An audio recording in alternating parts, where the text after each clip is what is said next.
TV stuff, and then give us an opportunity to actually go out, get on our feet, and look at the unit, right? Because you probably don't even really need to break out a PT chart, because day in, day out, you've worked on a normal unit, and that's key, guys. You got to understand what's normal. And it's going to be slightly different because we've redesigned the refrigeration system.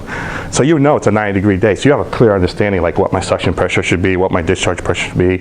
It's that whole stuff is, you have an idea of what's normal. Well, you got a new normal. So here's an opportunity with me here to go ahead and take a look at it and see, hey, on an 85, 90-degree day, this is kind of stuff that I'm looking. Oh, look how the ETV works now.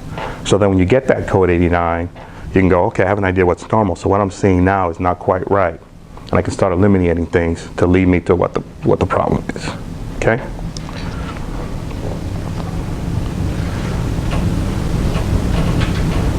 All right, so we kind of reviewed this, right? This is the process, right? Before you can get to eliminate, right, you need to know what all the variables are that are in effect here. That way you can evaluate and get to the decision tree, all right? Do I have a refrigeration issue that is mechanical? Okay, yeah, I have a refrigeration issue, but it's not mechanical, it's electrical. So in order to eliminate, I need to know which branch I'm going to. Because once I start making decisions, it's a matter of, really it's just a big circle, right? As I'm eliminating, I'm going back to gather information to what the variables were. So what's the best tool here? Do I need to verify available voltage? Is it going to be a resistance check that I need to do? Right? As you're eliminating and circling around, I started out with 4 variables. As I evaluated, I realized I really only have 2 paths that I need to take. When I make that decision, it's path A. I'm just dealing with electrical. Don't need to worry about the engine running. Takes that high voltage risk safety thing out of the picture. It's an electrical issue, and it's a control issue, so I'm only dealing with 12 volts. Run output test if I know the circuit. If I don't, start broader, right? Then make the decision, it's service test mode, engine not running, then I can start making, eliminating, going back, oh, hey, look, I only got 1 variable left. It is zone 1, right? And it seems to be, one of the solenoids. Liquid line, hot gas, suction. I can go back to output mode, start eliminating one of those 3, right? Always going back to the circle. Once I've eliminated all the variables down to the 1, sometimes the opportunities to confirm my diagnosis. I've confirmed the diagnosis, and then I'm to repair, right?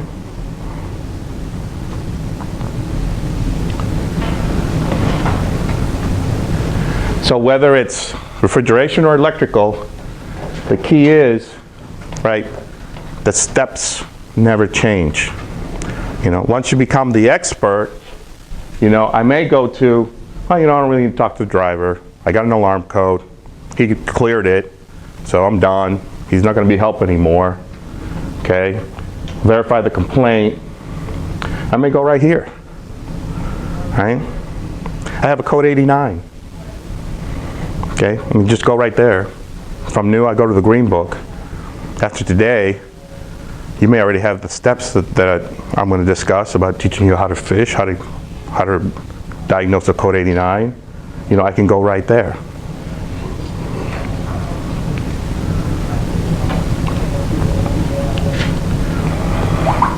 Checking the battery.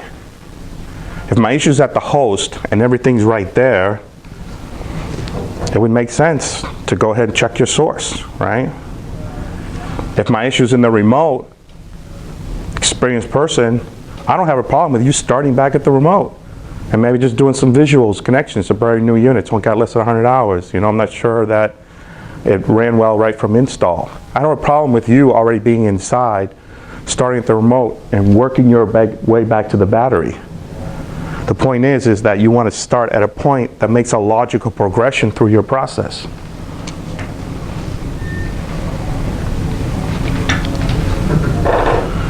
So, in my path, my decision tree, I've determined that I have an electrical problem, so the next thing I'm trying to decide is, right, where should I start checking? What's going to be my test point?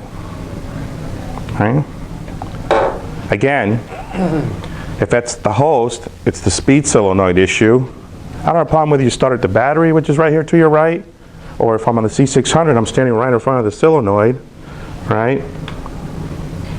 I checked the HMI. I know my battery's good. I got at least 12 volts. I don't have a problem with you going right there to the solenoid, right? So should I have voltage there? I went to output test mode. I energized the speed solenoid. So yes, I should have it, right? So what is it? Okay, you have three possible volts. If I'm checking available voltage at a component, right, what are my three possible readings? Here's the other thing too, by the way. When you're doing the test, it's like when a lawyer's in court, right? The rule of thumb of a lawyer is never ask a question that you don't know the answer to, right? So you should know the answer, and here it's multiple choice. You have three possibilities, right? So what's one possibility? I'm doing available voltage at a component. What should I be looking for? Anyone? Anyone? Anyone? Bueller? Anyone? Voltage. Voltage, right. What voltage? My source voltage, right? So I should either have 12 volts or no volts. What's my third option? Something in between, right? Yeah, something in between. So I either have 12 or nothing, or 5, or something in between. Could be 6, could be 8. But I already know it's something in between. Knowing that, and then getting the results of that test, leads me again to the tree, right? If I have no voltage, which direction am I heading?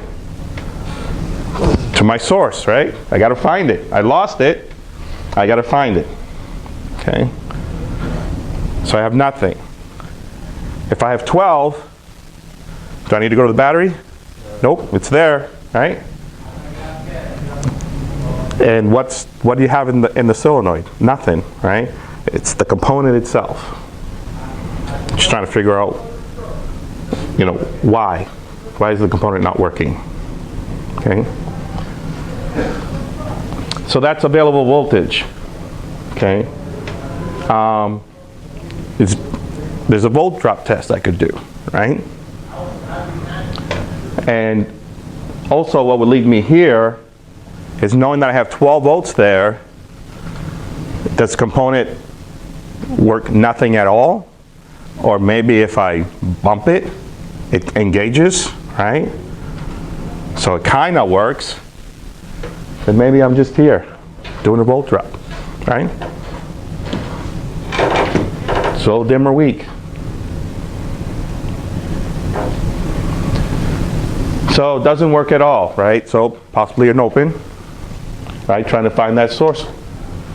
Slow, dim, or weak usually means, yeah, or my voltage could be eaten up, right? It's that something somewhere in between. This is the somewhere in between, right? This, I either have it or I don't. And this could be a tricky one, the somewhere in between. That can kind of throw people for a loop, right? Yeah, or high resistance, maybe just corrosion. Right? Unwanted resistance, right? Something's eating up my voltage. Okay. And this is kind of pretty basic stuff, right? So I'm just going to kind of quickly go through it. But if there's anything here that lights your light bulb and you want to take a deeper dive, you know, we can. So likely an open circuit, right? So it could be open before, right? So that this component, I keep pointing up like that, like you guys can see exactly where I'm pointing. That's a bad instructor move, by the way. If any of you are inspiring instructors, that's bad form. Right. What's that? It's over there now, don't worry about it. Yeah, it's over there, don't worry about it. So, right, so this is, let's say like the fuel solenoid. Someone's saying that we had some issues with fuel solenoid, right? So, I test here. I'm getting that 0, right? No voltage. I test here. I get my voltage, but the component still doesn't work. So when you're doing available voltage, you have to be cognizant of the fact is you need to check both sides of the circuit, right? So I have 12 volts here, and the slide will explain all this too. I check here, more than likely have 12 volts again, and that clearly tells me that there's no ground, right? So I don't have a complete circuit, so the voltage didn't go anywhere. Or here, right? I have my 12 volts here. I don't have my 12 volts here. It's got to be internal. Can I confirm the open device? Right? And the next step in my diagnosis, right? Resistance. Resistance. In the maintenance manual, gives you the resistance of that fuel solenoid. I don't know what it is, 3 ohms, 4 ohms, I don't know, whatever it is. Can't remember all that stuff anymore. Getting old. But I isolate it from the circuit, right? Just unplug it. Check the coil in there, and I get infinity or really high resistance, right? It's way more than 3. I've just confirmed I got a bad component. You can do that just about anything. Speed solenoid, all of your solenoids in your refrigeration system. Right, so there's the process we just reviewed. Yeah, they're all magnetic coils. Yep. So if you can do one, you know them all. You just got to get there. Just got to get there. You choose your test point. By the way, have confidence in your test readings too. Right. So if you already know what you're supposed to get, and you keep getting the something in between, right? Believe the something in between, okay? The people get lost is trying to figure out, you know, all they think is 0 or 12 all the time, which is probably okay on a new unit, not likely to have built up resistance in the first 100 hours. So they're unlikely to get to something in between, unless you possibly have a loose connection. But usually that something in between is you're dealing with these spectrums that have been running up and down, have built up resistance, or have jiggled enough to rub a wire or disconnect themselves. So this is just the process, right? Of this basically telling you physically how to actually do it. Again, I'm just going to flip through it. 'Cause I think in our introductions, you know, nobody's right out of even out of tech school. You probably have gone through this stuff, right? Anybody gone through any of the tech schools? Got any thermal? Did they have any Thermo King curriculum in the school you went through? No. I think some of them have been starting to. But same process, right? When you're working the electrical diagnosis, so that's why I'm filling it through. So I'm just going to go through here for the sake of time. All right. So that would be like the speed solenoid version that we were just talking about, right? If I don't have any voltage, I'm going towards my source, right? 12 volt battery. We're going to try to quickly get here to get to the fun stuff. It's another example. This is great. This is the kind of stuff you would go through Thermo King. That's why it's a 2-week course.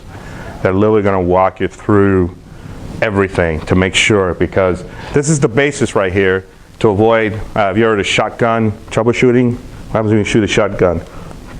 Scatter pattern. All over the place, right? Well, I got 3 possible parts to replace. I'll just replace them one at a time. I'll find the problem, right? So replaces one, doesn't fix the problem. Well, actually, the scatter shotgun thing, he replaces all 3, right? Replaces all 3. Oh, hey, that fixed the problem. So it was one of those 3 wasn't my problem, right? So if I go back with the 3 I just replaced, one at a time, when it stops working, that's the bad one, right? That kind of makes sense. It's almost logical. But what happens when he goes, okay, that one worked, and that one worked, and then the third one worked? He doesn't understand what was the problem. Just had a loose connection, and when he replaced all 3, he fixed the problem. But he just doesn't know where the loose connection was. That's the problem with that whole shotgun thing. And it doesn't work in a microprocessor system, especially with a S600M, where you have an HMI microprocessor, an SR4 microprocessor, an ECU microprocessor, And they're very expensive components. You're gonna get 3 of those off the shelf and play around with those? Risky proposition, right? It's about $5,000 worth of parts right there. So that's the problem with the shotgun thing. They can fix it with power probe. Yeah, that'll fix it, all right. So these are all these we talked about, available voltage. So, right, that shotgun thing, it's not going to work. You want to get good information from good tests. And believe your results and move on. That loss of confidence thing will eat up a lot of your time. Am I sure that's right? Maybe I should check it again. So get your test. Once you get one of your 3 possibilities, whatever the results are, move on with that result. And if at all possible, prove it. Prove it. In most cases, you actually can. So here we go, open circuit, all right, the 4 different ones. Right, possible shorts. Now here's an interesting one, which I don't think we'll see too often, but on the older units, right, remember the light bar? Where you had to cool the heat, it was just the bar that lit up on the side of the trailer. The units in cool, because you had the white cool light is lit. But when you go to look at what the unit's doing, it's actually in heat, right? This was a kind of a common one, huh? You have a cross wire where you actually energize the solenoid for the 3-way valve, where the 3-way valve shifts in heat, right? But as far as the control is concerned, it's in cool. So you got a white light, but the unit is actually in heat. I don't think you'll see too much in these solid state units. It's not likely to happen. But on them older ones, that was a common one. Dead short, right? So we're short to ground.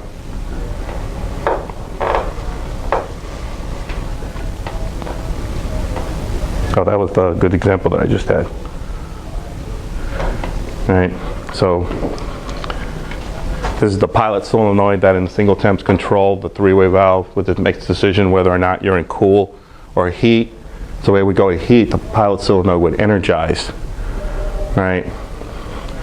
So instead here, even though pilot solenoid is actually energized and the 3-way valve is shifted into heat, this cross short has the white light. That's what the W means. And then that old bar, the white light, stood for cool.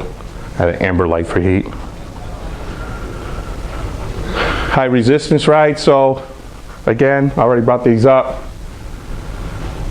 Loose connections, possible corrosion. And we should never see this one ever again, right? We find you with test light, we're going to have you grab onto an orange conduit light. High amperage, right? To your point, right, these are all electromagnetic devices. So electric motor could be dragging. It's a highlight for you guys here, right? You have so many solenoids, you know, in a 2 zone, and even more so in a 3 zone.